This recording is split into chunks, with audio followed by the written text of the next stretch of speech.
ಓಂ ಶಾಂತಿ. ಓಂ ಶಾಂತಿ. ಒಂದು ಕ್ಷಣ ಊಹಿಸಿಕೊಳ್ಳಿ. ನೀವು ಒಂದು ಸುದೀರ್ಘವಾದ ಪ್ರಯಾಣ ಮಾಡ್ತಾ ಇದ್ದೀರಿ. ಹೌದು. ರಾತ್ರಿಯ ವಿಶ್ರಾಂತಿಗಾಗಿ ಒಂದು ತಾತ್ಕಾಲಿಕ ಧರ್ಮಶಾಲೆಗೆ ಅಂದ್ರೆ ಛತ್ರಕ್ಕೆ ಬಂದು ತಲುಪ್ತೀರಿ. ಅಲ್ಲಿನ ಒಂದು ವಿಚಿತ್ರ ದೃಶ್ಯವನ್ನ ನೀವು ಗಮನಿಸ್ತೀರಿ. ಏನು ದೃಶ್ಯ ಅದು?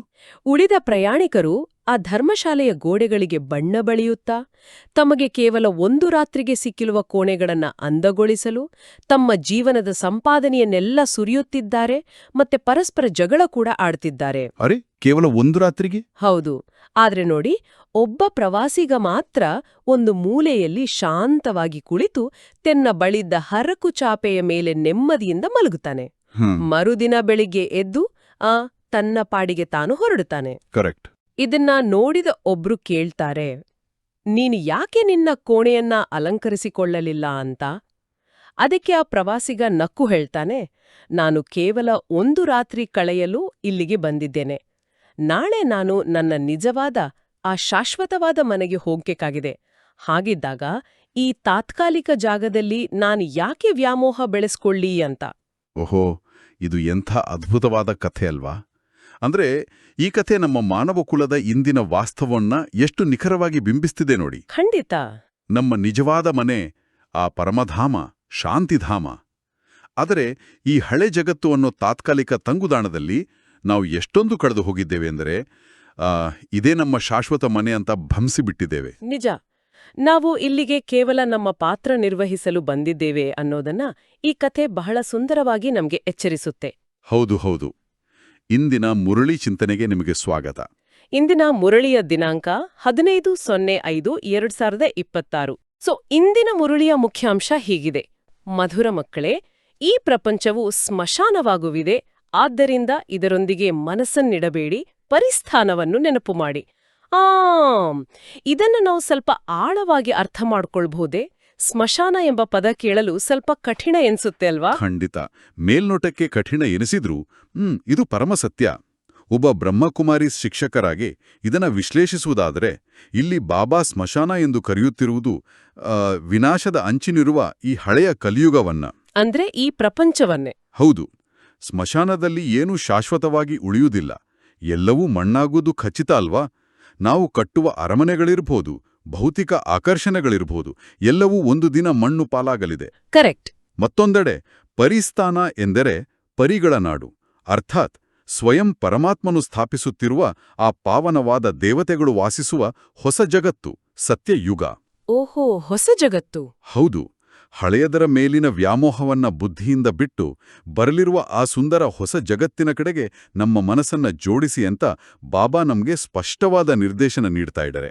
ಅರ್ಥವಾಯ್ತು. ಈಗ ಮುರುಳಿಯ ಪ್ರಶ್ನೋತ್ತರ ವಿಭಾಗವನ್ನ ನೋಡೋಣ. ಪ್ರಶ್ನೆ: ನೀವು ಬಡಮಕ್ಕಳಂತಹ ಅದೃಷ್ಟವಂತರು ಪ್ರಪಂಚದಲ್ಲಿ ಯಾರೂ ಇಲ್ಲ, ಏಕೆ? ಉತ್ತರ ಹೀಗಿದೆ: ಏಕೆಂದ್ರೆ ನೀವು ಬಡಮಕ್ಕಳೇ ಡೈರೆಕ್ಟ್ ಆ ತಂದೆಯವರಾಗಿದ್ದೀರಿ. ಯಾರಿಂದ ಸದ್ಗತಿಯ ಆಸ್ತಿಯೂ ಸಿಗುತ್ತದೆ. ಬಡಮಕ್ಕಳೇ ಓದುತ್ತಾರೆ. ಸಾಹುಕಾರರು ಒಂದು ವೇಳೆ ಅಲ್ಪ ಸ್ವಲ್ಪ ಓದಿದ್ರೂ ಸಹ ಅವರಿಗೆ ತಂದೆಯ ನೆನಪು ನಿಲ್ಲುವುದು ಕಷ್ಟ. ನಿಮಗಂತೂ ತಂದೆಯ ವಿನಃ ಮತ್ತೇನೂ ನೆನಪಿಗೆ ಬರುವುದೇ ಇಲ್ಲ. ಆದ್ದರಿಂದ ನೀವು ಎಲ್ಲರಿಗಿಂತ ಅದೃಷ್ಟವಂತರಾಗಿದ್ದೀರಿ. ನನಗಿಲ್ಲಿ ಒಂದು ಪ್ರಶ್ನೆ ಮೂಡ್ತಿದೆ, ಕೇಳಿ. ಇಡೀ ಪ್ರಪಂಚವೇ ಹಣ, ಆಸ್ತಿ, ಅಂತಸ್ತುಗಳ ಹಿಂದೆ ಓಡುತ್ತಿರುವಾಗ ಬಡತನವನ್ನ ಒಂದು ಅದೃಷ್ಟ ಅಂತ ಬಾಬಾ ಯಾಕೆ ಕರೆಯುತ್ತಿದ್ದಾರೆ? ಇದು ಆಧುನಿಕ ದೃಷ್ಟಿಕೋನಕ್ಕೆ ಸಂಪೂರ್ಣ ವಿರುದ್ಧವಾಗಿದೆ ಅಲ್ವಾ? ಅದೇ ನೋಡಿ, ಬಾಬಾ ಹೇಳ್ತಾರೆ, ಅತಿಯಾದ ಭೌತಿಕ ಸಂಪತ್ತು ಅಥವಾ ಆಡಂಬರ ನಮ್ಮನ್ನ ಪರಮಾತ್ಮನ ನೆನ್ಪಿನಿಂದ ದೂರ ಒಯ್ತದೆ ಅಂತ. ಇದರ ಹಿಂದಿನ ಮನಃಶಾಸ್ತ್ರವನ್ನ ನಾವು ಗಮನಿಸಬೇಕು. ಶ್ರೀಮಂತಿಕೆಯಲ್ಲಿ ಮುಳುಗಿರುವವರಿಗೆ ಈ ಲೌಕಿಕ ಆಕರ್ಷಣೆಗಳೇ ಅಂತಿಮ ಸತ್ಯ ಅಂತ ಭಾಸವಾಗುತ್ತೆ. ಅವರ ಬುದ್ಧಿ ಸದಾ ತಮ್ಮ ಸಂಪತ್ತನ್ನ ಕಾಪಾಡಿಕೊಳ್ಳುವು, ಹೆಚ್ಚಿಸಿಕೊಳ್ಳುವು ಚಿಂತೆಯಲ್ಲಿ ಇರುತ್ತೆ. ನಿಜ, ಸದಾ ಆ ಟೆನ್ಷನ್ ಇರುತ್ತೆ. ಕರೆಕ್ಟ್. ಆದ್ರೆ ಸರಳ ಜೀವನ ನಡೆಸುವವರು ಲೌಕಿಕ ವ್ಯಾಮೋಹಗಳಿಂದ ಮುಕ್ತರಾಗಿರ್ತಾರೆ. ಕಳೆದುಕೊಳ್ಳಲು ಅವರ ಬಳಿ ಹೆಚ್ಚು ಭೌತಿಕ ವಸ್ತುಗಳು ಇರೋದಿಲ್ಲ ಅಲ್ವಾ? ಹೌದು ಹೌದು. ಹೀಗಾಗಿ ಅವರ ಬುದ್ಧಿಯು ಸುಲಭವಾಗಿ ಸಂಪೂರ್ಣವಾಗಿ ಭಗವಂತನೊಂದಿಗೆ ಬೆಸೆಯುತ್ತದೆ. ಬಡತನ ಅಥವಾ ಸರಳತೆಯೇ ಇಲ್ಲಿ ಈಶ್ವರೀಯ ಜ್ಞಾನ ಮತ್ತು ಅವಿನಾಶಿ ಸಂಪತ್ತನ್ನ ಪಡೆಯಲು ಅತಿದೊಡ್ಡ ವರದಾನವಾಗಿ ಒಂದು ಫಿಲ್ಟರ್ ಆಗಿ ಕೆಲಸ ಮಾಡುತ್ತೆ. ಇದು ನಿಜಕ್ಕೂ ಆಲೋಚಿಸಬೇಕಾದ ವಿಷಯ. ಇಂದಿನ ಮುರಳಿಯ ಗೀತೆ ಹೀಗಿದೆ. ಗೀತೆ ಹೃದಯದ ಆಸರೆ ತುಂಡಾಗದಿರಲಿ. ದೈನಂದಿನ ಜೀವನದ ಹೋರಾಟಗಳ ನಡುವೆ ಈ ಸಾಲು ಹೇಗೆ ಅನ್ವಯವಾಗುತ್ತೆ? ಈ ಗೀತೆಯ ಸಾಲು ಒಂದು ರೀತಿ ನಮ್ಮ ಆಧ್ಯಾತ್ಮಿಕ ಜೀವನದ ಲೈಫ್ ಲೈನ್ ಇದ್ದಂತೆ. ನಮ್ಮ ದೈನಂದಿನ ಜೀವನದಲ್ಲಿ ಮಾಯೆಯ ಎಷ್ಟೇ ಬಿರುಗಾಳಿಗಳು ಬರಬಹುದು, ಆಫೀಸ್ನಲ್ಲಿ ಒತ್ತಡವಿರಬಹುದು, ಸಂಬಂಧಗಳಲ್ಲಿ ಕಷ್ಟ ನಷ್ಟಗಳು ಎದುರಾಗಬಹುದು. ಹೌದು, ದಿನನಿತ್ಯ ಸಮಸ್ಯೆಗಳು ಇದ್ದೇ ಇರುತ್ತೆ. ಖಂಡಿತ. ಇವೆಲ್ಲವೂ ಬಾಹ್ಯ ವಿಷಯಗಳು. ಆದರೆ ನಮ್ಮ ಆಂತರಿಕ ಸ್ಥಿತಿಯಲ್ಲಿ ನಮ್ಮ ಹೃದಯದ ಏಕೈಕ ಆಸರೆಯಾಗಿರುವ ಆ ಪರಮಾತ್ಮನೊಂದಿಗಿನ ನಮ್ಮ ಬುದ್ಧಿಯ ಯೋಗ ಅಂದ್ರೆ ಆ ಸಂಪರ್ಕ ಎಂದಿಗೂ ಕಡಿದು ಹೋಗಬಾರದು. ಕನೆಕ್ಷನ್ ಸ್ಟ್ರಾಂಗ್ ಇರಬೇಕು. ಹೌದು, ಕನೆಕ್ಷನ್ ಕಟ್ಟಾಯ್ತು ಎಂದ್ರೆ ಮಾಯೆ ನಮ್ಮನ್ನ ಸುಲಭವಾಗಿ ಆವರಿಸಿಕೊಳ್ಳುತ್ತೆ ಎಂಬ ಎಚ್ಚರಿಕೆಯನ್ನ ಇದು ನೀಡುತ್ತಾ ಇದೆ. ಬಹಳ ಸ್ಪಷ್ಟವಾಗಿದೆ. ಈಗ ನಾವು ಮುರುಳಿಯ ಮೂಲ ಪಠ್ಯದ ಆಳವಾದ ವಿಶ್ಲೇಷಣೆಗೆ ಹೋಗೋಣ. ಮುರುಳಿಯನ್ನು ಮೊದಲ ಸಾಲಿನಿಂದ ಕ್ರಮಬದ್ಧವಾಗಿ ಓದುತ್ತೇನೆ. ಓಂ ಶಾಂತಿ. ಮಕ್ಕಳ ಪ್ರತಿ ತಂದೆಯು ತಿಳಿಸುತ್ತಿದ್ದಾರೆ ಮತ್ತು ಮಕ್ಕಳು ತಿಳಿದುಕೊಳ್ಳುತ್ತಿದ್ದೀರಿ. ಅವಶ್ಯವಾಗಿ ಈ ಪ್ರಪಂಚವು ಈಗ ಸ್ಮಶಾನವಾಗುತ್ತಿದೆ. ಮೊದಲು ಇದು ಪರಿಸ್ಥಾನವಾಗಿತ್ತು, ಈಗ ಹಳೆಯದಾಗಿ ಬಿಟ್ಟಿದೆ. ಆದ್ದರಿಂದ ಇದಕ್ಕೆ ಸ್ಮಶಾನವೆಂದು ಹೇಳಲಾಗುತ್ತದೆ. ಎಲ್ಲವೂ ಸ್ಮಶಾನದಲ್ಲಿ ಹೋಗಲಿದೆ. ಹಳೆಯ ವಸ್ತುವು ಸ್ಮಶಾನಕ್ಕೆ ಯೋಗ್ಯವಾಗಿರುತ್ತದೆ, ಅರ್ಥಾತ್ ಮಣ್ಣಿನಲ್ಲಿ ಸೇರಿ ಹೋಗುತ್ತದೆ. ಇದನ್ನು ಸಹ ಕೇವಲ ನೀವು ಮಕ್ಕಳೇ ತಿಳಿದುಕೊಂಡಿದ್ದೀರಿ, ಪ್ರಪಂಚದವರು ತಿಳಿದುಕೊಂಡಿಲ್ಲ. ಹೌದು ನೋಡಿ, ಬಾಬಾ ಇಲ್ಲಿ ಎಷ್ಟು ಸ್ಪಷ್ಟವಾಗಿ ಹೇಳ್ತಿದ್ದಾರೆ ಅಂದ್ರೆ. ಮುಂದುವರೆಯುತ್ತಾ ಬಾಬಾ ಹೇಳ್ತಾರೆ, ಕೆಲವರು ವಿದೇಶಿಯರಿಗೆ ಇದು ಅರ್ಥವಾಗುತ್ತಿದೆ, ಇದೆಲ್ಲವೂ ಸ್ಮಶಾನವಾಗಿರುವ ಸಮಯವೂ ಕಂಡುಬರುತ್ತಿದೆ ಎಂದು. ನೀವು ಮಕ್ಕಳೂ ಸಹ ತಿಳಿದುಕೊಂಡಿದ್ದೀರಿ, ಪರಿಸ್ಥಾನವನ್ನು ಸ್ಥಾಪನೆ ಮಾಡುವ ನಮ್ಮ ತಂದೆಯು ಪುನಃ ಬಂದಿದ್ದಾರೆ. ಮಕ್ಕಳು ಇದನ್ನು ಸಹ ತಿಳಿದುಕೊಂಡಿದ್ದೀರಿ. ಒಂದು ವೇಳೆ ಈ ಸ್ಮಶಾನದೊಂದಿಗೆ ಮನಸ್ಸನ್ನು ಇಟ್ಟಿದ್ದೇ ಆದರೆ ನಷ್ಟ ಉಂಟಾಗುವುದು. ಕರೆಕ್ಟ್.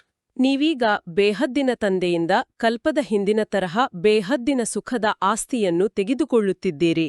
ಇದು ನೀವು ಮಕ್ಕಳ ಬುದ್ಧಿಯಲ್ಲಿ ಪ್ರತಿ ಹೆಜ್ಜೆಯಲ್ಲಿ ಸ್ಮೃತಿ ಇರಬೇಕು. ಇದೇ ಮನ್ಮನಾಭವ ಆಗಿದೆ. ತಂದೆಯ ನೆನಪಿನಲ್ಲಿ ಇರುವುದರಿಂದಲೇ ಸ್ವರ್ಗವಾಸಿಗಳಾಗುತ್ತೀರಿ. ಭಾರತವೇ ಪರಿಸ್ಥಾನವಾಗಿತ್ತು, ಮತ್ತಾವುದೇ ಖಂಡವೂ ಆಗುವುದಿಲ್ಲ. ಇದು ಮಾಯಾ ರಾವಣನ ಶೋ ಆಗಿದೆ. ಇದು ಇನ್ನು ಸ್ವಲ್ಪ ಸಮಯವೇ ನಡೆಯಲಿದೆ. ಇದೆಲ್ಲವೂ ಸುಳ್ಳು ಶೋ ಆಗಿದೆ. ಅಂದ್ರೆ ಆರ್ಟಿಫಿಷಿಯಲ್ ಶೋ. ಹೌದು, ಸುಳ್ಳು ಕಾಯೆ, ಸುಳ್ಳು ಮಾಯೆಯಲ್ಲವೇ. ಇದು ಅಂತಿಮದ ಆಡಂಬರವಾಗಿದೆ. ಇದನ್ನು ನೋಡಿ ಮನುಷ್ಯರು ಸ್ವರ್ಗವಂತೂ ಈಗ ಇದೆ, ಮೊದಲು ನರಕವಾಗಿತ್ತು ಎಂದು ತಿಳಿದುಕೊಳ್ಳುತ್ತಾರೆ. ದೊಡ್ಡ ದೊಡ್ಡ ಕಟ್ಟಡಗಳನ್ನು ಕಟ್ಟಿಸುತ್ತಿರುತ್ತಾರೆ. ಇದು 100 ವರ್ಷಗಳ ಶೋ ಆಗಿದೆ. ಹೌದು ಹೌದು. ವಿದ್ಯುತ್, ಟೆಲಿಫೋನ್, ವಿಮಾನ ಇವೆಲ್ಲವೂ 100 ವರ್ಷಗಳಿಂದ ಈಚೆಗೆ ಹೊರಬಂದಿದೆ. ಎಷ್ಟೊಂದು ಶೋ ಇದೆ. ಆದ್ದರಿಂದ ಸ್ವರ್ಗವಂತೂ ಈಗಲೇ ಇದೆ ಎಂದು ಅವರು ತಿಳಿದುಕೊಳ್ಳುತ್ತಾರೆ. ಹಳೆಯ ದೆಹಲಿಯು ಹೇಗಿತ್ತು, ಈಗ ನವದೆಹಲಿಯು ಎಷ್ಟು ಚೆನ್ನಾಗಿ ತಯಾರಾಗಿದೆ, ನವದೆಹಲಿ ಎಂದೇ ಹೆಸರನ್ನಿಟ್ಟಿದ್ದಾರೆ. ಹೊಸ ಪ್ರಪಂಚ, ರಾಮರಾಜ್ಯವು ಸ್ಥಾಪನೆ ಆಗಲಿ, ಪರಿಸ್ಥಾನವಾಗಲಿ ಎಂದು ಬಾಪೂಜಿಯೂ ಸಹ ಹೇಳುತ್ತಿದ್ದರು. ಇದಂತೂ ತಾತ್ಕಾಲಿಕ ಶೋ ಆಗಿದೆ. ಎಷ್ಟು ದೊಡ್ಡ ದೊಡ್ಡ ಮನೆಗಳು, ಕಾರಂಜಿ ಮೊದಲಾದವುಗಳನ್ನು ಕಟ್ಟಿಸುತ್ತಾರೆ. ಇದಕ್ಕೆ ಆರ್ಟಿಫಿಷಿಯಲ್ ಸ್ವರ್ಗವೆಂದು ಹೇಳಲಾಗುತ್ತದೆ. ಇದು ಅಲ್ಪಕಾಲಕ್ಕಾಗಿ. ಖಂಡಿತ. ನೀವು ತಿಳಿದುಕೊಂಡಿದ್ದೀರಿ, ಇದರ ಹೆಸರು ಸ್ವರ್ಗವೇನಲ್ಲ, ಇದು ನರಕವಾಗಿದೆ. ನರಕದ್ದು ಒಂದು ಶೋ ಆಗಿದೆ. ಇದು ಅಲ್ಪಕಾಲದ ಶೋ. ಈಗ ಹೋಯ್ತಂದ್ರೆ ಹೋಯ್ತು. ಸೊ ನನಗಿಲ್ಲಿ ಒಂದು ಸ್ಪಷ್ಟೀಕರಣ ಬೇಕು. ನಾವು ಆಧುನಿಕ ನಗರಗಳಲ್ಲಿ ವಾಸಿಸ್ತಿದ್ದೇವೆ. ಲೇಟೆಸ್ಟ್ ಗ್ಯಾಜೆಟ್ಗಳು, ವಿಮಾನಗಳು, ಐಷಾರಾಮಿ ಕಟ್ಟಡಗಳ ನಡುವೆ ಬದುಕುತ್ತಿರುವಾಗ ಇದೆಲ್ಲವೂ ಕೇವಲ ತಾತ್ಕಾಲಿಕ ಶೋ ಅಥವಾ ಕೃತಕ ಸ್ವರ್ಗ ಅಂತ ತಿಳಿದುಕೊಂಡು ನಿರ್ಲಿಪ್ತರಾಗಿರುವುದು ಹೇಗೆ ಸಾಧ್ಯ? ಇದು ತುಂಬಾ ಪ್ರಾಯೋಗಿಕ ಪ್ರಶ್ನೆ. ನಾವು ಜವಾಬ್ದಾರಿಗಳನ್ನ ನಿಭಾಯಿಸ್ತಾ ಈ ವೈರಾಗ್ಯವನ್ನ ಪ್ರಾಯೋಗಿಕವಾಗಿ ಅಳವಡಿಸಿಕೊಳ್ಳೋದು ಹೇಗೆ? ನೀವು ಕೇಳಿದ ಪ್ರಶ್ನೆ ಇಂದಿನ ಪ್ರತಿಯೊಬ್ಬ ಸಾಧಕನದ್ದೂ ಆಗಿದೆ. ಬಾಬಾ ಹೇಳ್ತಾರೆ, ಈ ದೊಡ್ಡ ದೊಡ್ಡ ಕಟ್ಟಡಗಳು, ವಿದ್ಯುತ್, ವಿಮಾನ ಇವೆಲ್ಲವೂ ಕೇವಲ 100 ವರ್ಷಗಳ ಕೃತಕ ಶೋ ಆಗಿದೆ ಅಂತ. ನಮ್ಮ ದೈನಂದಿನ ಜೀವನದಲ್ಲಿ ನೋಡಿ, ನಾವು ಎಷ್ಟೊಂದು ಬಾರಿ ಈ ಸೋಷಿಯಲ್ ಮೀಡಿಯಾದಲ್ಲಿ ಕಾಣುವ ಮಿನುಗುವ ಪ್ರಪಂಚದ ಹಿಂದೆ ಹೋಗ್ತೀವಿ ಅಲ್ವಾ? ಹೌದು, ಲೇಟೆಸ್ಟ್ ಮೊಬೈಲ್ ಬೇಕು, ದೊಡ್ಡ ಮನೆ ಬೇಕು ಅಂತ ವ್ಯಾಮೋಹದಲ್ಲಿ ಕಳೆದು ಹೋಗ್ತೀವಿ. ಎಕ್ಸಾಕ್ಟ್ಲಿ. ನಮ್ಮ ಮೆದುಳು ಇದೆಲ್ಲವೇ ಶಾಶ್ವತ ಅಂತ ನಂಬಲು ಶುರು ಮಾಡುತ್ತೆ. ಆದರೆ ಬಾಬಾ ಹೇಳ್ತಾರೆ, ಇದು ಮಾಯೆಯ ಅಂತಿಮ ಆಡಂಬರ, ಕೃತಕ ಸ್ವರ್ಗ. ಇಲ್ಲಿ ನಾವು ಭೌತಿಕ ವಸ್ತುಗಳನ್ನು ತ್ಯಜಿಸಿ ಕಾಡಿಗೆ ಹೋಗಬೇಕಿಲ್ಲ, ಬದಲಾಗಿ ಮನಸ್ಸಿನಿಂದ ನಿರ್ಲಿಪ್ತರಾಗಬೇಕು. ಅಂದ್ರೆ ಆಂತರಿಕ ವೈರಾಗ್ಯ. ಹೌದು. ನಾವಿಲ್ಲಿ ಬ್ರಹ್ಮಬಾಬಾರವರ ಪ್ರಾಯೋಗಿಕ ಉದಾಹರಣೆಯನ್ನ ನೆನಪಿಸ್ಕೊಳ್ಬೇಕು. ಬ್ರಹ್ಮಬಾಬಾರವರು ಎಂಥ ದೊಡ್ಡ ಸಂಸ್ಥೆಯನ್ನ ಮುನ್ನಡೆಸ್ತಿದ್ರು. ಅವರ ಸುತ್ತ ಎಷ್ಟೇ ವೈಭವ, ಸೌಲಭ್ಯಗಳಿದ್ರು. ಅವರ ದೃಷ್ಟಿ ಸದಾ ನಿರಾಕಾರಿ ಮತ್ತು ಈ ಹಳೆ ಪ್ರಪಂಚದ ಬಗ್ಗೆ ಸಂಪೂರ್ಣ ವೈರಾಗ್ಯದಿಂದ ಕೂಡಿತ್ತು. ನಿಜ.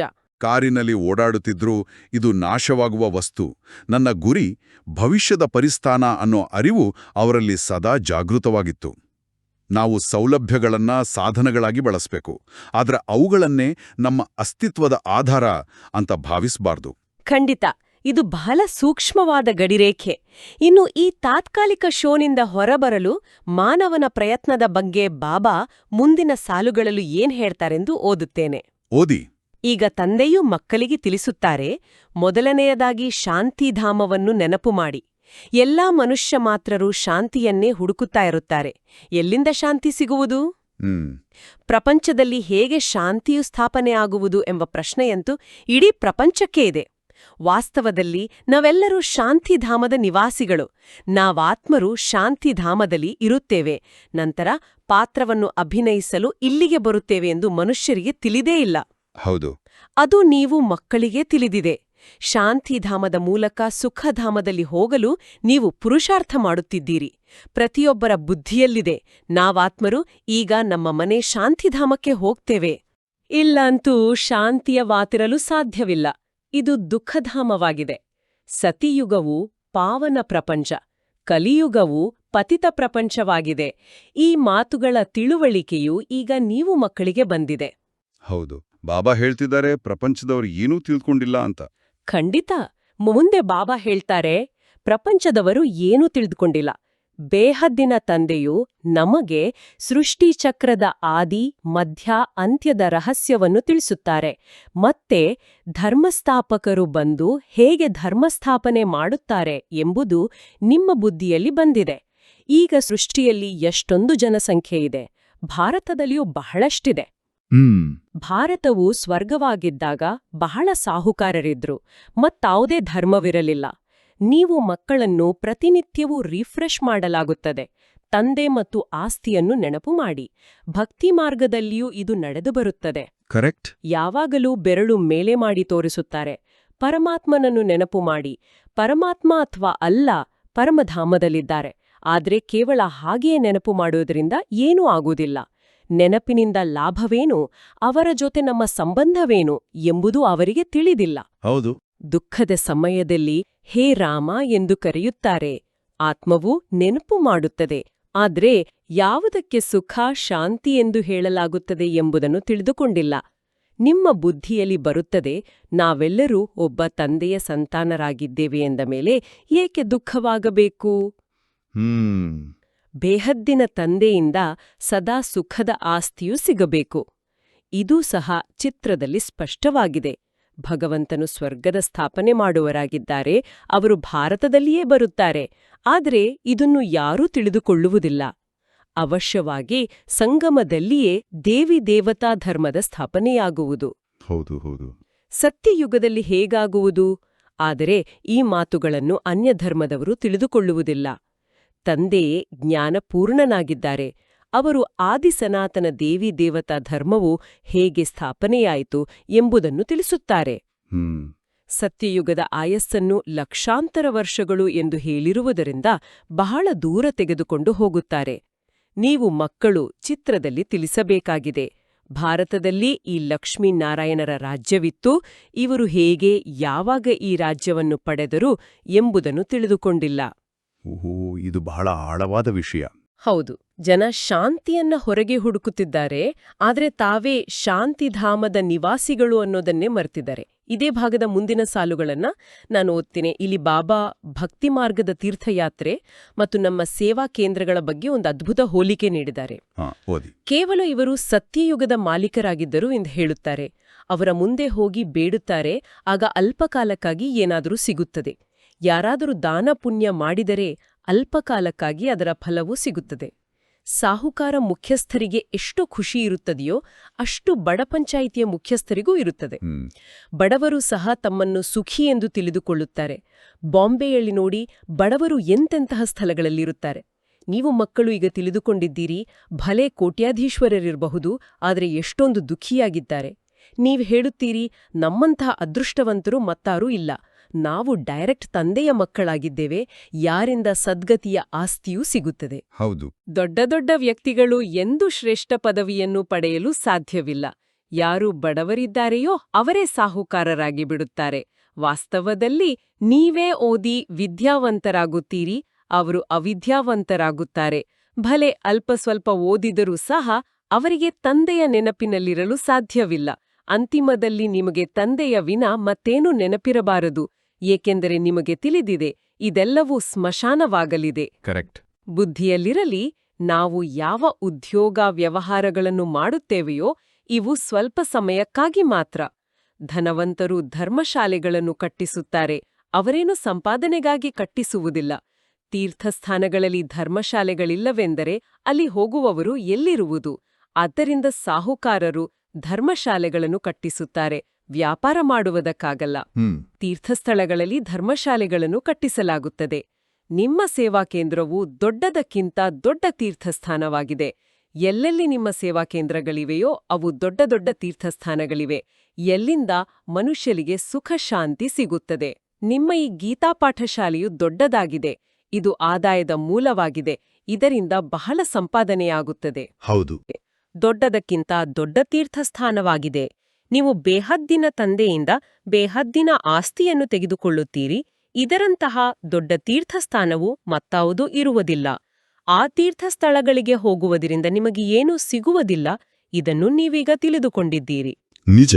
ಭಕ್ತರು ಬಹಳ ಪ್ರೇಮದಿಂದ ಮಂದಿರಗಳಲ್ಲಿ ಚರಣಾಮೃತವನ್ನು ತೆಗೆದುಕೊಳ್ಳುತ್ತಾರೆ. ಇದರಿಂದ ನಾವು ಪವಿತ್ರವಾಗಿ ಬಿಡುವುದು ಎಂದು ತಿಳಿದುಕೊಳ್ಳುತ್ತಾರೆ. ಆದರೆ ಅದಂತೂ ನೀರಾಗಿದೆ. ಇಲ್ಲಿ ತಂದೆಯು ತಿಳಿಸುತ್ತಾರೆ, ನನ್ನನ್ನು ನೆನಪು ಮಾಡಿದರೆ ಆಸ್ತಿಯೂ ಸಿಗುವುದು. ಈಗ ಬೇಹದ್ದಿನ ತಂದೆಯಿಂದ ನಿಮಗೆ ಅವಿನಾಶಿ ಜ್ಞಾನರತ್ನಗಳ ಖಜಾನೆಯೂ ಸಿಗುತ್ತದೆ. ಬಹುತೇಕವಾಗಿ ಶಂಕರನ ಬಳಿ ಹೋಗುತ್ತಾರೆ. ಅಮರನಾಥನು ಪಾರ್ವತಿಗೆ ಕಥೆ ಹೇಳಿದರೆಂದು ಹೇಳುತ್ತಾರೆ. ಆದ್ದರಿಂದ ಜೋಳಿಗೆಯನ್ನು ತುಂಬಿಸು ಎಂದು ಹೇಳುತ್ತಾರೆ. ನೀವು ಅವಿನಾಶಿ ಜ್ಞಾನರತ್ನಗಳಿಂದ ಜೋಳಿಗೆಯನ್ನು ತುಂಬಿಸಿಕೊಳ್ಳುತ್ತೀರಿ. ಬಾಗಿ ಅಮರನಾಥನು ಕೇವಲ ಒಬ್ಬರಿಗೆ ಕುಳಿತು ಕಥೆ ಹೇಳುವರೇ? ಅವಶ್ಯವಾಗಿ ಅನೇಕರಿರಬೇಕು. ಅವರು ಮೃತ್ಯುಲೋಕದಲ್ಲಿಯೇ ಇರುವರು. ಹೌದು. ಸೂಕ್ಷ್ಮವತನದಲ್ಲಂತೂ ಕಥೆಯನ್ನು ಹೇಳುವ ಅವಶ್ಯಕತೆಯೇ ಇಲ್ಲ. ಅನೇಕ ತೀರ್ಥಸ್ಥಾನಗಳನ್ನು ಮಾಡಿದ್ದಾರೆ. ಸಾಧುಸಂತ ಮಹಾತ್ಮರು ಅನೇಕರು ಹೋಗ್ತಾರೆ. ಅಮರನಾಥದಲ್ಲಿ ಲಕ್ಷಾಂತರ ಮಂದಿ ಹೋಗ್ತಾರೆ. ಎಲ್ಲದಕ್ಕಿಂತ ಹೆಚ್ಚಿನದಾಗಿ ಕುಂಭಮೇಳದಲ್ಲಿ ಗಂಗಾ ಸ್ನಾನ ಮಾಡಲು ಹೋಗ್ತಾರೆ. ಇದರಿಂದ ನಾವು ಪಾವನರಾಗುತ್ತೇವೆ ಎಂದು ತಿಳಿದುಕೊಳ್ಳುತ್ತಾರೆ. ವಾಸ್ತವದಲ್ಲಿ ಸತ್ಯವಾದ ಕುಂಭಮೇಳವೂ ಇದಾಗಿದೆ. ಸೊ ನನಗೆ ಇಲ್ಲಿ ಭಕ್ತಿ ಮಾರ್ಗದ ತೀರ್ಥಯಾತ್ರೆಗೂ ಮತ್ತು ನಮ್ಮ ಜ್ಞಾನ ಮಾರ್ಗದ ಗೀತಾ ಪಾಠಶಾಲೆಗೂ ಇರುವ ವ್ಯತ್ಯಾಸವನ್ನ ಅರ್ಥ ಮಾಡಿಕೊಳ್ಳಲು ಒಂದು ಅನಾಲಜಿ ನೆನಪಾಗ್ತಿದೆ. ಹೇಳಿ. ಇದನ್ನ ನಾವು ಬಾಯಾರಿದವನಿಗೆ ಸಿಗುವ ಬರೀ ನೀರು ಮತ್ತು ಆತ್ಮವನ್ನು ತೃಪ್ತಿಪಡಿಸುವ ಜ್ಞಾನದ ಅಮೃತಕ್ಕೆ ಹೋಲಿಸಬಹುದೇ? ಹೌದು, ಇದು ಬಹಳ ಸೂಕ್ತವಾದ ಹೋಲಿಕೆ.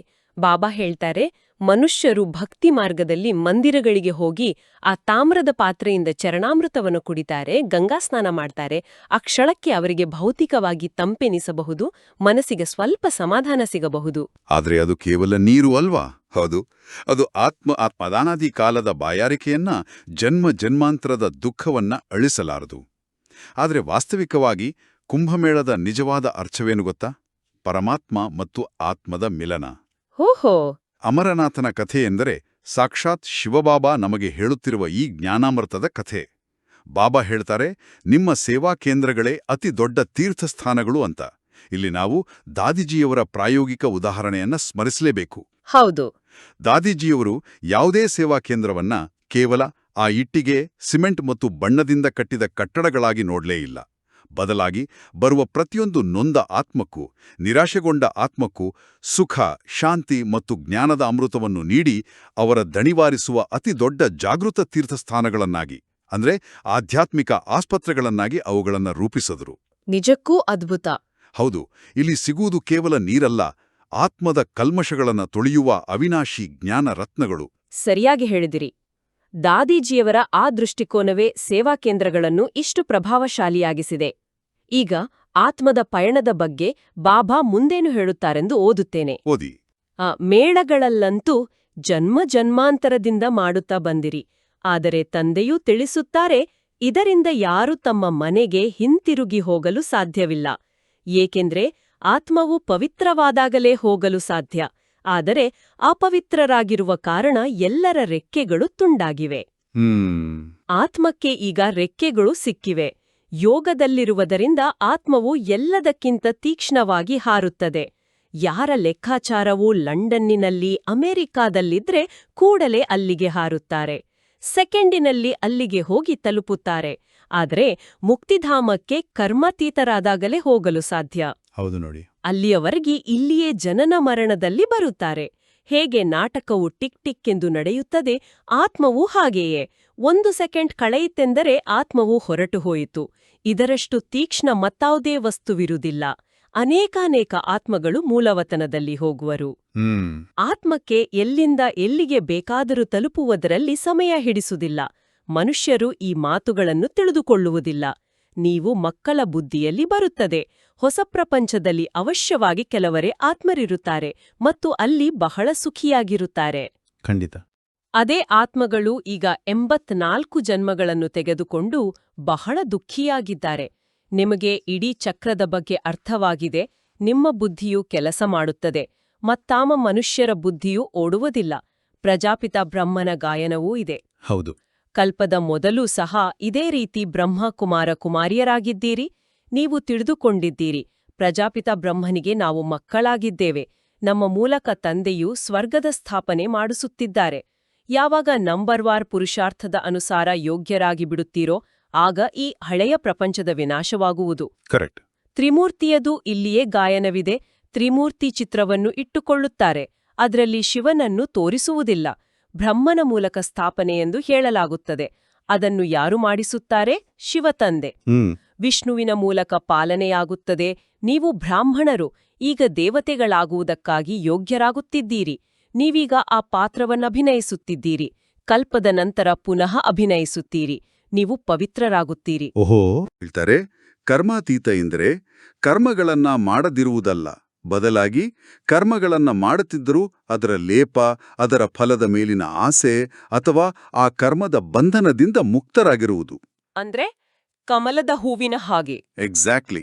ಒಂದು ಕಮಲದ ಹೂವು ಕೆಸರಿನಲ್ಲಿ, ನೀರಿನಲ್ಲಿ ಇದ್ದರೂ ಆ ನೀರು ಅದರ ದಳಗಳಿಗೆ ಅಂಟಿಕೊಳ್ಳುವುದಿಲ್ಲವೋ ಹಾಗೆ ನಾವು ಈ ಪ್ರಪಂಚದಲ್ಲಿ ಕರ್ಮ ಮಾಡುತ್ತಿದ್ದರೂ ನಮ್ಮ ಬುದ್ಧಿ ಪರಮಾತ್ಮನಲ್ಲಿ ನೆಲೆಸಿರುತ್ತದೆ. ನಮ್ಮ ಅಪವಿತ್ರತೆಯಿಂದ ಆತ್ಮದ ರೆಕ್ಕೆಗಳು ತುಂಡಾಗಿವೆ ಅಂತ ಬಾಬಾ ಹೇಳ್ತಾರೆ. ಹೌದು. ಅಂದ್ರೆ ನಮ್ಮಲ್ಲಿ ಅಹಂಕಾರ, ಕಾಮ, ಕ್ರೋಧಗಳಿದ್ದಾಗ ಆತ್ಮ ಮೇಲಕ್ಕೆ ಹಾರಲು ಸಾಧ್ಯವಿಲ್ಲ. ನಾವು ಸಂಪೂರ್ಣ ಪವಿತ್ರರಾಗಿ ನಮ್ಮ ಹಳೆಯ ಕರ್ಮದ ಲೆಕ್ಕಾಚಾರಗಳನ್ನ ಯೋಗ ಬಲದಿಂದ ಚುಕ್ತು ಮಾಡಿದಾಗ ಮಾತ್ರ ನಾವು ಕರ್ಮಾತೀತ ಸ್ಥಿತಿ ತಲುಪಿ ಶಾಂತಿಧಾಮಕ್ಕೆ ಮರಳಲು ಸಾಧ್ಯ. ಅರ್ಥವಾಯಿತು. ಈಗ ಮುರಳಿಯ ಕೊನೆಯ ಹಾಗೂ ಅತ್ಯಂತ ಕುತೂಹಲಕಾರಿ ಭಾಗವನ್ನು ಓದ್ತೇನೆ. ನೀವು ಹೇಳುತ್ತೀರಿ, ತಂದೆಯ ಆದೇಶವಾಗಿದೆ, ಕಾಮರೂಪಿ ಶತ್ರುವನ್ನು ಜಯಿಸಿರಿ, ನನ್ನೊಬ್ಬನನ್ನೇ ನೆನಪು ಮಾಡಿ. ಬಹಳ ಸಹಜವಾಗಿದೆ. ಭಕ್ತಿ ಮಾರ್ಗದಲ್ಲಿ ನೀವು ಮಕ್ಕಳು ದುಃಖ ನೋಡಿದ್ದೀರಿ. ಭಲೆ ಸ್ವಲ್ಪ ಸುಖವಿದ್ದರೂ ಸಹ ಅಲ್ಪಕಾಲಕ್ಕಾಗಿ. ಭಕ್ತಿಯಲ್ಲಿ ಸಾಕ್ಷಾತ್ಕಾರವಾಗುತ್ತದೆ. ಅಲ್ಪಕಾಲಕ್ಕಾಗಿ ನಿಮ್ಮ ಆಸೆಗಳು ಈಡೇರುತ್ತದೆ. ಈ ಸಾಕ್ಷಾತ್ಕಾರವನ್ನು ಸಹ ನಾನೇ ಮಾಡಿಸುತ್ತೇನೆ. ಡ್ರಾಮಾದಲ್ಲಿ ನಿಗದಿಯಾಗಿದೆ. ಯಾವ ಕ್ಷಣ ಪ್ರತಿಕ್ಷಣವೂ ಕಳೆಯಿತೋ ಅದು ಡ್ರಾಮಾದಲ್ಲಿ ಮೊದಲೇ ನಿಗದಿಯಾಗಿದೆ. ಈಗ ನಿಗದಿಯಾಯಿತು ಎಂದು ಹೇಳುವುದಿಲ್ಲ. ಹೌದು, ಡ್ರಾಮಾ ನಿಖರವಾಗಿದೆ. ಇದು ಅನಾದಿ ಮಾಡಲ್ಪಟ್ಟ ನಾಟಕವಾಗಿದೆ. ಎಷ್ಟು ಮಂದಿ ಪಾತ್ರಧಾರಿಗಳಿದ್ದಾರೆಯೋ ಎಲ್ಲರ ಪಾತ್ರವೂ ಅವಿನಾಶಿಯಾಗಿದೆ. ಯಾರು ಮೋಕ್ಷವನ್ನು ಪಡೆಯುವುದಿಲ್ಲ. ನಾವು ಲೀನವಾಗಿ ಬಿಡುತ್ತೇವೆಂದು ಸನ್ಯಾಸಿಗಳು ಹೇಳುತ್ತಾರೆ. ತಂದೆಯು ತಿಳಿಸುತ್ತಾರೆ, ನೀವು ಅವಿನಾಶಿ ಆತ್ಮನಾಗಿದ್ದೀರಿ. ಆತ್ಮವು ಬಿಂದುವಾಗಿದೆ. ಇಷ್ಟು ಚಿಕ್ಕ ಬಿಂದುವಿನಲ್ಲಿ 84 ಜನ್ಮಗಳ ಪಾತ್ರವು ನಿಗದಿಯಾಗಿದೆ. ಈ ಛತ್ರವು ನಡೆಯುತ್ತಲೇ ಇರುತ್ತದೆ. ಯಾರು ಮೊಟ್ಟಮೊದಲು ಪಾತ್ರವನ್ನಭಿನಯಿಸಲು ಬರುತ್ತಾರೆಯೋ ಅವರೇ 84 ಜನ್ಮಗಳನ್ನು ತೆಗೆದುಕೊಳ್ಳುತ್ತಾರೆ. ಎಲ್ಲರೂ ತೆಗೆದುಕೊಳ್ಳಲು ಸಾಧ್ಯವಿಲ್ಲ. ನಿಮ್ಮ ವಿನಃ ಮತ್ತಾರ ಬುದ್ಧಿಯಲ್ಲಿಯೂ ಈ ಜ್ಞಾನವಿಲ್ಲ. ಕರೆಕ್ಟ್. ಜ್ಞಾನಸಾಗರನು ಒಬ್ಬರೇ ತಂದೆಯಾಗಿದ್ದಾರೆ. ನಾವು ಆ ತಂದೆಯಿಂದ ಆಸ್ತಿಯನ್ನು ತೆಗೆದುಕೊಳ್ಳುತ್ತಿದ್ದೇವೆ. ತಂದೆಯು ನಮ್ಮನ್ನು ಪತಿತರಿಂದ ಪಾವನರನ್ನಾಗಿ ಮಾಡುತ್ತಾರೆ. ಸುಖ ಶಾಂತಿಯ ಆಸ್ತಿಯನ್ನು ಕೊಡುತ್ತಾರೆ. ಸತ್ಯಯುಗದಲ್ಲಿ ದುಃಖದ ಹೆಸರು ಗುರುತೂ ಇರುವುದಿಲ್ಲ. ತಂದೆಯು ಹೇಳುತ್ತಾರೆ, ಆಯುಷ್ಮಾನ್ ಭವ, ಧನವಾನ್ ಭವ, ನಿವೃತ್ತಿ ಮಾರ್ಗದವರು ಹೀಗೆ ಆಶೀರ್ವಾದ ಮಾಡಲು ಸಾಧ್ಯವಿಲ್ಲ. ನೀವು ಮಕ್ಕಳಿಗೆ ತಂದೆಯಿಂದ ಆಸ್ತಿಯೂ ಸಿಗುತ್ತಿದೆ. ಸತ್ಯ ತ್ರೇತಾಯುಗವು ಸುಖಧಾಮವಾಗಿದೆ. ಮತ್ತೆ ಹೇಗೆ ದುಃಖವಾಗುತ್ತದೆ ಎಂಬುದನ್ನು ಯಾರೂ ತಿಳಿದುಕೊಂಡಿಲ್ಲ. ದೇವತೆಗಳು ಹೇಗೆ ವಾಮಮಾರ್ಗದಲ್ಲಿ ಹೋಗುತ್ತಾರೆಂದು ಸಾಕ್ಷಿಗಳಿವೆ. ಜಗನ್ನಾಥಪುರಿಯಲ್ಲಿ ದೇವತೆಗಳ ಚಿತ್ರಗಳು ಕಿರೀಟ ಇತ್ಯಾದಿ ಧರಿಸಿರುವುದನ್ನು ತೋರಿಸುತ್ತಾರೆ. ಹೌದು. ನಂತರ ಕೊಳುಕು ಚಿತ್ರಗಳನ್ನೂ ತೋರಿಸಿದ್ದಾರೆ. ಆದ್ದರಿಂದ ಅವರ ಮೂರ್ತಿಯನ್ನು ಕಪ್ಪಾಗಿ ತೋರಿಸಿದ್ದಾರೆ. ಇದರಿಂದಲೇ ದೇವತೆಗಳು ವಾಮಮಾರ್ಗದಲ್ಲಿ ಇಳಿಯುತ್ತಾರೆಂದು ಸಿದ್ಧವಾಗುತ್ತದೆ. ಆದ್ದರಿಂದ ಅಂತಿಮದಲ್ಲಿ ಸಂಪೂರ್ಣ ಕಪ್ಪಾಗಿ ಬಿಡುತ್ತಾರೆ. ನೀವೀಗ ತಿಳಿದುಕೊಂಡಿದ್ದೀರಿ ಭಾರತವು ಎಷ್ಟು ಸುಂದರವಾಗಿತ್ತು. ನಂತರ ಡ್ರಾಮಾ ಪ್ಲಾನ್ ಅನುಸಾರ ತಮೋಪ್ರಧಾನ ಆಗಲೇಬೇಕಾಗಿದೆ. ಖಂಡಿತ. ಈಗ ಸಂಗಮದಲ್ಲಿ ನಿಮಗೆ ಜ್ಞಾನವಿದೆ. ತಂದೆಯು ಜ್ಞಾನಪೂರ್ಣನಾಗಿದ್ದಾರೆ. ನಿಮಗೆ ಒಬ್ಬರೇ ತಂದೆಯು ತಂದೆ, ಶಿಕ್ಷಕ, ಗುರು ಮೂವರೂ ಆಗಿದ್ದಾರೆ. ಇದು ಸದಾ ಬುದ್ಧಿಯಲ್ಲಿರಲಿ. ಶಿವತಂದೆಯು ನಮಗೆ ಓದಿಸುತ್ತಾರೆ. ಇದು ಬೇಹದ್ದಿನ ವಿದ್ಯೆಯಾಗಿದೆ. ಇದರಿಂದ ನೀವು ಜ್ಞಾನಪೂರ್ಣರಾಗಿ ಬಿಟ್ಟಿದ್ದೀರಿ. ನೀವು ಎಲ್ಲವನ್ನೂ ಅರಿತುಕೊಂಡಿದ್ದೀರಿ. ಅವರು ಸರ್ವವ್ಯಾಪಿಯೆಂದು ಹೇಳುತ್ತಾರೆ. ನೀವು ಪತಿತಪಾವನನೆಂದು ಹೇಳುತ್ತೀರಿ. ಎಷ್ಟು ರಾತ್ರಿ ಹಗಲಿನ ವ್ಯತ್ಯಾಸವಿದೆ. ನೀವೀಗ ನಂಬರ್ವಾರ್ ಮಾಸ್ಟರ್ ಜ್ಞಾನಪೂರ್ಣರಾಗಿದ್ದೀರಿ. ತಂದೆಯ ಬಳಿ ಏನಿದೆಯೋ ಅದನ್ನು ಕಲಿಸುತ್ತಾರೆ. ನೀವು ಸಹ ಎಲ್ಲರಿಗೂ ತಿಳಿಸುತ್ತೀರಿ. ತಂದೆಯನ್ನು ನೆನಪು ಮಾಡಿದ್ರೆ 21 ಜನ್ಮಗಳಿಗಾಗಿ ಆಸ್ತಿಯೂ ಸಿಗುವುದು. ಒಳ್ಳೆಯದು. ಬಹಳ ಅದ್ಭುತವಾದ ಸಾಲುಗಳು. ನನಗೆ ಈ ಭಾಗದಲ್ಲಿ ಒಂದು ವಿಚಾರದಲ್ಲಿ ಅಚ್ಚರಿಯಾಗುತ್ತಿರಿಯೇ. ಇಷ್ಟು ಚಿಕ್ಕ ಬಿಂದುವಾಗಿರುವ ಆತ್ಮದಲ್ಲಿ ಇಡೀ 84 ಜನ್ಮಗಳ ಪಾತ್ರ ಹೇಗೆ ಅಡಗಿದೆ? ಇದು ಭೌತಿಕ ಪ್ರಪಂಚದ ಆಧುನಿಕ ಮೈಕ್ರೋಚಿಪ್ ಅಥವಾ ಪೆನ್ಡ್ರೈವ್ನಲ್ಲಿ ಅಪಾರ ಡೇಟಾ ಸೇರಿರುವಂತೆ ಅನಿಸುತ್ತದಲ್ಲವೇ? ಹೌದು, ಖಂಡಿತ. ಆದರೆ ಇದರ ಹಿಂದಿನ ನಿಖರವಾದ ಪ್ರಕ್ರಿಯೆ ಏನು ಮತ್ತು ದೇವತೆಗಳು ವಾಮಮಾರ್ಗಕ್ಕೆ ಇಳಿಯುವುದು ಅಂದ್ರೆ ಏನು? ನೀವು ಹೇಳಿದ ಆ ಮೈಕ್ರೋಚಿಪ್ ಹೋಲಿಕೆ ಇಲ್ಲಿ ನಿಖರವಾಗಿದೆ ನೋಡಿ. ಆಧುನಿಕ ವಿಜ್ಞಾನದಲ್ಲಿ ನಾವು ಹೇಗೆ ಟೆರಾಬೈಟ್ಗಟ್ಲೆ ಮಾಹಿತಿಯನ್ನ ಕಣ್ಣಿಗೆ ಕಾಣದಷ್ಟು ಸಣ್ಣ ಚಿಪ್ನಲ್ಲಿ ಸಂಕುಚಿತಗೊಳಿಸುತ್ತೇವೆಯೋ, ಅದೇ ರೀತಿ ಪರಮಾತ್ಮನ ಸೃಷ್ಟಿಚಕ್ರದಲ್ಲಿ ಆತ್ಮ ಎಂಬ ಆ ಭೌತಿಕ ಕಣ್ಣಿಗೆ ಕಾಣದ ಚೈತನ್ಯ ಬಿಂದುವಿನಲ್ಲಿ 84 ಜನ್ಮಗಳ ಸಂಸ್ಕಾರಗಳು, ಅನುಭವಗಳು ಮತ್ತು ಪಾತ್ರ ರೆಕಾರ್ಡ್ ಆಗಿದೆ. Wow, great. ಬಾಬಾ ಹೇಳ್ತಾರೆ, ಪ್ರತಿಯೊಂದು ಸೆಕೆಂಡ್ ಕೂಡ ಮೊದಲೇ ನಿಗದಿಯಾಗಿದೆ ಅಂತ. ಇನ್ನು ವಾಮಮಾರ್ಗ ಅಂದ್ರೆ, ಲೆಫ್ಟ್ ಪ್ಯಾತ್ ಅಂದ್ರೆ ಏನು? ಸತ್ಯಯುಗದ ಪವಿತ್ರ ದೇವತೆಗಳಾಗಿದ್ದ ನಾವೇ ದ್ವಾಪರಯುಗದಿಂದ ಕಾಮರೂಪಿ ಶತ್ರುವಿಗೆ ಬಲಿಯಾಗಿ ದೇಹಾಭಿಮಾನದಲ್ಲಿ ಸುಲುಕಿ ನಮ್ಮ ಪವಿತ್ರತೆಯನ್ನ ಕಳೆದುಕೊಳ್ತೇವೆ. ಓಹೋ. ಆಗ ನಮ್ಮ ಆತ್ಮದ ಪ್ರಕಾಶ ಮಂಕಾಗಿ ನಾವು ಪತಿತರಾಗುತ್ತೇವೆ. ಇದನ್ನೇ ಜಗನ್ನಾಥಪುರಿಯ ಕಪ್ಪಾದ ಮೂರ್ತಿಗಳು ಸಂಕೇತಿಸುತ್ತವೆ ಎಂದು ಬಾಬಾ ವಿವರಿಸುತ್ತಾರೆ. ಈ ನಿಖರವಾದ ಡ್ರಾಮಾದ ಬಗ್ಗೆ ನಾವು ಮಮ್ಮಾರವರ ಪ್ರಾಯೋಗಿಕ ಉದಾಹರಣೆಯನ್ನು ನೋಡಲೇಬೇಕು. ಹೇಳಿ. ಮಮ್ಮಾರವರು ನಾಟಕದ ಬಗ್ಗೆ ತ್ರಿಕಾಲದರ್ಶಿ ಸ್ಥಿತಿಯನ್ನ ಹೊಂದಿದ್ರು. ಯಾರೇ ತಪ್ಪು ಮಾಡಿದ್ರೂ ಅಥವಾ ಯಾವುದೇ ವಿಪರೀತ ಪರಿಸ್ಥಿತಿ ಎದುರಾದರೂ ಮಮ್ಮಾರವರು ಎಂದಿಗೂ ಆತಂಕಕ್ಕೊಳಗಾಗ್ತಿರ್ಲಿಲ್ಲ. ಇದು ನಾಟಕದಲ್ಲಿ ನಿಗದಿಯಾಗಿದೆ, ಪ್ರತಿಯೊಬ್ಬರ ಪಾತ್ರ ಅವರವರದ್ದಾಗಿದೆ ಎಂಬ ಅಚಲ ಸ್ಥಿತಿ ಅವರಲ್ಲಿತ್ತು. ನಾವು ಕೂಡ ಡ್ರಾಮಾದ ಈ ಗುಟ್ಟನ್ನು ಅರಿತಾಗ ನಮ್ಮ ಪರಿಸ್ಥಿತಿಗಳು ಏನೇ ಇರ್ಲಿ, ನಾವು ಸ್ಥಿರವಾಗಿರುತ್ತೇವೆ. ಮಧುರಾತಿ ಮಧುರ ಅಗಲಿ ಹೋಗಿ ಮರಳಿ ಸಿಕ್ಕಿರುವ ಮಕ್ಕಳ ಪ್ರತಿ ಮಾತಾಪಿತಾ ಬಾಬ್ದಾದರವರ ನೆನೆಪು, ಪ್ರೀತಿ ಹಾಗೂ ಸುಪ್ರಭಾತ. ಆತ್ಮಿಕ ಮಕ್ಕಳಿಗೆ ಆತ್ಮಿಕ ತಂದೆಯ ನಮಸ್ತೆ. ಈಗ ನಾವು ಈ ಜ್ಞಾನ ರತ್ನಗಳನ್ನ ನಮ್ಮ ದೈನಂದಿನ ಜೀವನದಲ್ಲಿ ಹೇಗೆ ಅಳವಡಿಸಿಕೊಳ್ಳಬೇಕು ಎಂಬುದನ್ನ ಧಾರಣೆಗಾಗಿ ಮುಖ್ಯ ಸಾರದ ಮೂಲಕ ನೋಡೋಣ. ಖಂಡಿತ. ಧಾರಣೆಗಾಗಿ ಮುಖ್ಯ ಸಾರದ ಮೊದಲನೇ ಪಾಯಿಂಟ್, ಸ್ವಯಂ ರಿಫ್ರೆಶ್ ಆಗಿದ್ದು ಅನ್ಯರನ್ನೂ ರಿಫ್ರೆಶ್ ಮಾಡಲು ತಂದೆ ಮತ್ತು ಆಸ್ತಿಯ ನೆನಪಿನಲ್ಲಿರಬೇಕು ಮತ್ತು ಎಲ್ಲರಿಗೂ ನೆನಪು ತರಿಸಬೇಕಾಗಿದೆ. ಎರಡನೇ ಪಾಯಿಂಟ್, ಈ ಹಳೆಯ ಪ್ರಪಂಚದೊಂದಿಗೆ, ಈ ಸ್ಮಶಾನದೊಂದಿಗೆ ಮನಸ್ಸನ್ನಿಡಬಾರದು. ಶಾಂತಿಧಾಮ, ಸುಖಧಾಮವನ್ನು ನೆನಪು ಮಾಡಬೇಕಾಗಿದೆ. ಸ್ವಯಂನು ದೇವತೆಯಾಗಲು ಯೋಗ್ಯರನ್ನಾಗಿ ಮಾಡಿಕೊಳ್ಳಬೇಕಾಗಿದೆ. ಒಬ್ಬ ಶಿಕ್ಷಕರಾಗಿ ನಾನು ಇದನ್ನ ಹೇಗೆ ವಿವರಿಸ್ತೇನೆಂದ್ರೆ, ಬಾಬಾ ಹೇಳ್ತಾರೆ, ಮೊದಲನೇದಾಗಿ ನಾವು ನಮ್ಮನ್ನ ಜ್ಞಾನ ಮತ್ತು ಯೋಗದಿಂದ ಪ್ರತಿದಿನ ರಿಫ್ರೆಶ್ ಮಾಡ್ಕೋಬೇಕು. ನೀವು ಮೊಬೈಲ್ ಫೋನನ್ನು ಪ್ರತಿದಿನ ಚಾರ್ಜ್ ಮಾಡುವಂತೆ ಬೆಳಗಿನ ಅಮೃತ ವೇಳೆ ಮತ್ತು ಮುರುಳಿಯ ಚಿಂತನೆಯಿಂದ ನಮ್ಮ ಮನಸ್ಸನ್ನ ಚಾರ್ಜ್ ಮಾಡ್ಕೋಬೇಕು. ನಾವು ಆಂತರಿಕವಾಗಿ ಖುಷಿಯಾಲಿದ್ರೆ ಮಾತ್ರ ಬೇರೆಯವರಿಗೆ ಆ ಶಕ್ತಿಯನ್ನ, ಶಾಂತಿಯನ್ನ ನೀಡಲು ಸಾಧ್ಯ. ಕರೆಕ್ಟ್. ಎರಡನೇದಾಗಿ ಬಾಬಾ ಹೇಳ್ತಾರೆ, ಈ ಸ್ಮಶಾನ ಪ್ರಪಂಚದಿಂದ ಮನಸ್ಸನ್ನ ತೆಗಿಬೇಕು. ಇದರರ್ಥ ನಾವು ಕೆಲಸ ಕಾರ್ಯಗಳನ್ನ ಬಿಡುವುದಲ್ಲ, ಆದ್ರೆ ಕರ್ಮಗಳನ್ನ ಮಾಡ್ತಾ ನಡಿತಾ ತಿರುಗುತ್ತಾ ಕರ್ಮಯೋಗಿಗಳಾಗಿ ನಮ್ಮ ಆಂತರಿಕ ಸ್ಮೃತಿಯಲ್ಲಿ ಸದಾ ಪರಿಸ್ಥಾನದ ಅಂದ್ರೆ ಆ ಸ್ವರ್ಗದ ಚಿತ್ರಣವನ್ನ ಇಟ್ಕೊಂಡಿರಬೇಕು. ಅದ್ಭುತವಾದ ವಿವರಣೆ. ಇಂದಿನ ವರದಾನ ಈಶ್ವರೀಯ ಅಧಿಕಾರದ ಮೂಲಕ ಸಂಕಲ್ಪ ಅಥವಾ ಬುದ್ಧಿಯನ್ನು ಆದೇಶದ ಅನುಸಾರ ನಡೆಸುವಂತಹ ಮಾಸ್ಟರ್ ಸರ್ವಶಕ್ತಿವಂತ ಭವ. ಹೇಗೆ ಸ್ಥೂಲ ಕೈಕಾಲುಗಳನ್ನು ಸಹಜವಾಗಿಯೇ ಎಲ್ಲಿ ಬೇಕೋ ಅಲ್ಲಿ ನಡೆಸುತ್ತೀರಿ ಅಥವಾ ಕರ್ಮದಲ್ಲಿ ಉಪಯೋಗಿಸುತ್ತೀರಿ, ಹಾಗೆಯೇ ಸಂಕಲ್ಪ ಅಥವಾ ಬುದ್ಧಿಯನ್ನು ಎಲ್ಲಿ ಬೇಕೋ ಅಲ್ಲಿ ಜೋಡಣೆ ಮಾಡಿಸಲು ಸಾಧ್ಯವಾಗಲಿ. ಇದನ್ನೇ ಈಶ್ವರೀಯ ಅಧಿಕಾರವೆಂದು ಹೇಳಲಾಗುವುದು. ಹೇಗೆ ವಾಣಿಯಲ್ಲಿ ಬರುವುದು ಸಹಜವೋ ಹಾಗೆಯೇ ವಾಣಿಯಿಂದ ದೂರ ಹೋಗುವುದು ಸಹ ಸಹಜವಾಗಲಿ. ಹೌದು. ಈ ಅಭ್ಯಾಸದಿಂದಲೇ ಸಾಕ್ಷಾತ್ಕಾರ ಮೂರ್ತಿಯಾಗುವಿರಿ. ಅಂದ ಮೇಲೆ ಈಗ ಈ ಅಭ್ಯಾಸವನ್ನು ಸಹಜ ಹಾಗೂ ನಿರಂತರದಲ್ಲಿ ಇರುವಂತೆ ಮಾಡಿಕೊಂಡಾಗ ಮಾಸ್ಟರ್ ಸರ್ವಶಕ್ತಿವಂತನೆಂದು ಹೇಳಲಾಗುತ್ತದೆ. ಇದು ಎಂಥ ಶಕ್ತಿಶಾಲಿ ಅಭ್ಯಾಸ. ನಾವು ನಮ್ಮ ಕೈಯನ್ನ ಮೇಲಕ್ಕೆತ್ತಬೇಕು ಅಂದಾಗ ಕೈ ತಕ್ಷಣವೇ ನಮ್ಮ ಆಜ್ಞೆಯನ್ನ ಪಾಲಿಸುತ್ತೆ. ಆದರೆ ನಮ್ಮ ಮನಸ್ಸಿಗೆ ಈಗ ಯೋಚಿಸ್ಬೇಡ, ಶಾಂತವಾಗಿರು ಎಂದರೆ ಅದು ಕೇಳುತ್ತದೆಯಾ? ಇಲ್ಲ, ಅದು ಓಡ್ತಾನೆ ಇರುತ್ತೆ. ಅದೇ ಬಾಬಾ ಹೇಳ್ತಾರೆ, ಇದೇ ನಿಜವಾದ ಅಧಿಕಾರ ಅಂತ. ನಕಾರಾತ್ಮಕ ಪರಿಸ್ಥಿತಿಗಳು ಬಂದಾಗ ನಮ್ಮ ಬುದ್ಧಿಯನ್ನ ಆ ವ್ಯರ್ಥ ಚಿಂತನೆಯಿಂದ ತೆಗೆದು ತಕ್ಷಣವೇ ಪರಮಾತ್ಮನ ನೆನಪಿನಲ್ಲಿ ಜೋಡಿಸುವ ಅಭ್ಯಾಸ ನಮಗಿರಬೇಕು. ಮಾತ್ನಾಡಬೇಕಾದಾಗ ಮಾತ್ನಾಡೋದು ಮತ್ತು ಅನಗತ್ಯವಿದ್ದಾಗ ತಕ್ಷಣವೇ ಅಂತರ್ಮುಖಿಯಾಗಿ ಮೌನದಲ್ಲಿರಬಲ್ಲ ಸಾಮರ್ಥ್ಯವೇ ಮಾಸ್ಟರ್ ಸರ್ವಶಕ್ತಿವಂತನ ನಿಜವಾದ ಲಕ್ಷಣ.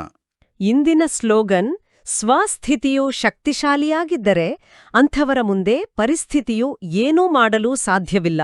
ಬಾಹ್ಯ ಪ್ರಪಂಚದಲ್ಲಿ ಪರಿಸ್ಥಿತಿಗಳು ಸದಾ ಬಿರುಗಾಳಿಯಂತೆ ಬದಲಾಗ್ತಲೇ ಇರ್ತವೆ. ಆದರೆ ಆ ಬಿರುಗಾಳಿಯನ್ನ ತಡೆಯಲು ಪ್ರಯತ್ನಿಸುವ ಬದಲು ನಮ್ಮ ಆಂತರಿಕ ಸ್ವಸ್ಥಿತಿಯ ಅಡಿಪಾಯವನ್ನ ಗಟ್ಟಿ ಮಾಡಿಕೊಳ್ಬೇಕು. ಹೌದು. ನಾವು ಆತ್ಮಾಭಿಮಾನಿ ಸ್ಥಿತಿಯಲ್ಲಿ ಬಲಶಾಲಿಯಾಗಿದ್ರೆ ಹೊರಗಿನ ಯಾವ ಪರಿಸ್ಥಿತಿಯೂ ನಮ್ಮ ಶಾಂತಿಯನ್ನ ಕದಿಯಲು ಸಾಧ್ಯವಿಲ್ಲ. ಕರೆ. ಇಂದಿನ ಅವ್ಯಕ್ತ ಇಶಾರೆ ಸದಾ ಅಚಲ, ಅಡೋಲ, ಏಕರಸ ಸ್ಥಿತಿಯ ಅನುಭವ ಮಾಡಿ. ಸಮಯ ಪ್ರಮಾಣ ಈಗ ಸದಾ ಅಚಲ, ಅಡೋಲ, ಸರ್ವ ಖಜಾನೆಗಳಿಂದ ಸಂಪನ್ನರಾಗಿ. ಸ್ವಲ್ಪವೂ ಸಹ ಏರುಪೇರು ಆಗುತ್ತೀರಿ ಎಂದರೆ ಸರ್ವ ಖಜಾನೆಗಳ ಅನುಭವ ಆಗುವುದಿಲ್ಲ. ಇದರಿಂದ ಸದಾ ಖುಷಿಯ ಅನುಭವ ಆಗುತ್ತಾ ಇರುತ್ತದೆ. ಹೇಗೆ ವಿನಾಶಿ ಧನ, ಹೆಸರು, ಮಾನ್ಯತೆ, ಆಡಂಬರ, ಪದವಿ ಇತ್ಯಾದಿಗಳು ಸಿಗುತ್ತದೆ ಎಂದರೆ ಖುಷಿಯಾಗುತ್ತದೆ ಅಲ್ಲವೇ? ಇದಂತೂ ಅವಿನಾಶಿ ಖುಷಿಯಾಗಿದೆ. ಆದರೆ ಈ ಖುಷಿ ಅವರಿಗಿರುತ್ತದೆ ಯಾರು ಅಚಲ, ಅಡೋಲ, ಏಕರಸ ಸ್ಥಿತಿಯಲ್ಲಿರುತ್ತಾರೆ. ಹೌದು ನೋಡಿ, ನಾವು ಬಾಬಾರವರ ಜ್ಞಾನ ಮತ್ತು ಯೋಗದಿಂದ ಅನೇಕ ಖಜಾನೆಗಳನ್ನು ಪಡೆಯುತ್ತೇವೆ. ಆದರೆ ಸಣ್ಣ ಪುಟ್ಟ ಮಾತುಗಳಿಗೆ ನಮ್ಮ ಮನಸ್ಸು ಏರುಪೇರಾದರೆ ಆ ಖಜಾನೆಗಳು ಸೋರಿ ಹೋಗುತ್ತವೆ. ಹೌದು ಹೌದು. ಆದ್ರಿಂದ ನಾವು ಸದಾ ಅಚಲ ಮತ್ತು ಅಡೋಲರಾಗಿರುವ ಮೂಲಕ ಆ ಅವಿನಾಶಿ ಖುಷಿಯನ್ನ ಹಿಡಿದಿಟ್ಕೊಳ್ಬೇಕು. ಈಗ ಬಾಬಾರವರ ನೆನಪಿನಲ್ಲಿ ಯೋಗದ ಅಭ್ಯಾಸವನ್ನ ಮಾಡೋಣ. ಬಿಡಿಸಿಕೊಳ್ಳಿ. ಈ ತಾತ್ಕಾಲಿಕ ಶ್ಮಶಾನ ಪ್ರಪಂಚದಿಂದ, ನನ್ನ ಭೌತಿಕ ಜವಾಬ್ದಾರಿಗಳಿಂದ ನನ್ನ ಮನಸ್ಸು ಬಿಡುಗಡೆಯಾಗುತ್ತಿದೆ. ನಾನು ನನ್ನ ಭ್ರೂಕುಟಿಯ ಮಧ್ಯದಲ್ಲಿ ವಿರಾಜಮಾನವಾಗಿರುವ ಒಂದು ಹೊಳೆಯುವ ಚೈತನ್ಯ ಬಿಂದು. ನಾನು ಅವಿನಾಶಿ ಆತ್ಮ. ನನ್ನ ನಿಜವಾದ ಸ್ವರೂಪ ಸಂಪೂರ್ಣ ಶಾಂತಿಯಾಗಿದೆ. ಈಗ ನಾನು ನನ್ನ ಜ್ಞಾನದ ರೆಕ್ಕೆಗಳನ್ನು ಬಿಚ್ಚಿ ಈ ಆಕಾಶ, ಸೂರ್ಯ, ಚಂದ್ರ, ನಕ್ಷತ್ರಗಳನ್ನು ದಾಟಿ ನನ್ನ ನಿಜವಾದ ಮನೆ ಶಾಂತಿಧಾಮದತ್ತ ಹಾರುತ್ತಿದ್ದೇನೆ. ಅಲ್ಲಿ ಪರಮಪಿತ ಶಿವಬಾಬಾರವರ ದಿವ್ಯ, ಪಾವನ ಕಿರಣಗಳು ನನ್ನ ಮೇಲೆ ನಿರಂತರವಾಗಿ ಬೀಳುತ್ತಿವೆ. ಆ ಪ್ರೀತಿಯ ಶಕ್ತಿಯ ಕಿರಣಗಳು ನನ್ನ ಪ್ರತಿ ಜನ್ಮದ ಕಲ್ಮಶಗಳನ್ನು ಸುಟ್ಟು ನನ್ನನ್ನು ಸಂಪೂರ್ಣವಾಗಿ ಪಾವನಗೊಳಿಸುತ್ತಿವೆ. ನಾನು ಮಾಸ್ಟರ್ ಸರ್ವಶಕ್ತಿವಂತ ಆತ್ಮ. ನನ್ನ ಈ ದಿವ್ಯ ಶಕ್ತಿಯ ಕಿರಣಗಳನ್ನ ಮರಳಿ ಪ್ರಪಂಚದ ಅಶಾಂತ ಆತ್ಮಗಳೆಡೆಗೆ ಹರಡುತ್ತಿದ್ದೇನೆ. ಓಂ ಶಾಂತಿ. ಈ ದಿನ ಸಾರಾಂಶಾಭ್ಯಾಸವಾಗಿ ದಿನವಿಡೀ ನಾವು ಯಾವುದೇ ಕರ್ಮಕ್ಷೇತ್ರದಲ್ಲಿದ್ರೂ, ಆಫೀಸ್ನಲ್ಲಿ ಕೆಲಸ ಮಾಡ್ತಿದ್ರೂ, ಪ್ರಯಾಣಿಸ್ತಿದ್ರೂ ಕೇವಲ ಒಂದು ಸ್ಮೃತಿಯನ್ನ ಜಾಗೃತವಾಗಿಟ್ಕೊಳ್ಳೋಣ. ನಾನು ಡೈರೆಕ್ಟ್ ಆ ಪರಮಪಿತನ ಮಗು, ಈ ಇಡೀ ಸೃಷ್ಟಿ ನಾಟಕದಲ್ಲಿ ಅತಿ ಅದೃಷ್ಟಶಾಲಿ ಆತ್ಮ. ಖಂಡಿತ. ಮಧುರ ಮಧುರ ಮಕ್ಕಳೇ, ಈ ಹಳೇ ಪ್ರಪಂಚ ಕೇವಲ ಒಂದು ತಾತ್ಕಾಲಿಕ ನಾಟಕ, ಒಂದು ಸ್ಮಶಾನ. ಇದರ ನಶ್ವರತೆಯನ್ನ ನಾವು ಇಂದು ಬಹಳ ಆಳವಾಗಿ ಅರಿತಿದ್ದೇವೆ. ಇದರ ಯಾವುದೇ ಕೃತಕ ಆಕರ್ಷಣೆಗಳಿಗೆ, ಲೌಕಿಕ ಆಡಂಬರಗಳಿಗೆ ಮುರುಳಾಗದೆ ಸ್ವಯಂ ಆ ಭಗವಂತನ ಕೈ ಹಿಡಿದು ಆ ಸುಂದರ ಹೊಸ ಪ್ರಪಂಚದ ಪರಿಸ್ಥಾನದ ನಿರ್ಮಾಣದಲ್ಲಿ ನಿರಂತರವಾಗಿ ಖುಷಿಯಿಂದ ಮುನ್ನಡೆಯೋಣ. ನಾವು ಇಲ್ಲಿ ಕೇವಲ ಪ್ರವಾಸಿಗರು. ಹೌದು. ನಮ್ಮ ದೃಷ್ಟಿ ಸದಾ ನಮ್ಮ ಶಾಶ್ವತ ಮನೆಯತ್ತಿರಲಿ. ಹೌದು. ಲೈಕ್, ಶೇರ್, ಫಾರ್ವರ್ಡ್ ಮಾಡಿ. ನಾಳೆ ಮತ್ತೆ ಹೊಸ ಬಾಬರ್ ಮುರಳಿಯನ್ನ ಕೇಳೋಣ. ಓಂ ಶಾಂತಿ.